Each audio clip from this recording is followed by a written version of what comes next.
কাঁকড়াতে এরকম কালারফুল ঘিলু হবে প্রতিটা কাঁকড়ায়। কি দেখে কাঁকড়া কিনলে এমন ঘিলু পাওয়া যায় সেটা আজকে তোমাদেরকে দেখাচ্ছি। দেখো এখানে দুই রকমের কাঁকড়া আছে। এই ঘিলুটা হলো এই যে সাদাটে টাইপের হলুদ হলুদ, আর এই ঘিলুটা হলো একেবারে পারফেক্ট কমলা কালারের ঘিলু, আর ভীষণ মজা হয় এই কাঁকড়ার ঘিলুটা খেতে।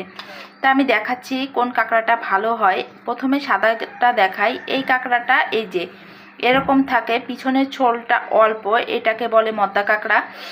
আর এই যে যেগুলাই ঘিলু বেশি হয় এটার হলো ছোলটা দেখো এই যে বেশ অনেকটা জায়গা নিয়ে, এটা হলো মায়া কাঁকড়া।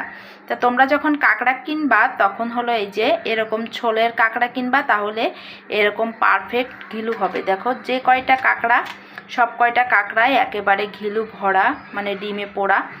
তা এখন সবগুলো কাঁকড়া হলো আমি কেটে নিব এক এক করে। তা তোমাদেরকে একটু দেখিয়ে দিলাম, তোমরা এই টিপসটি ব্যবহার করে কাঁকড়া কিনতে পারো।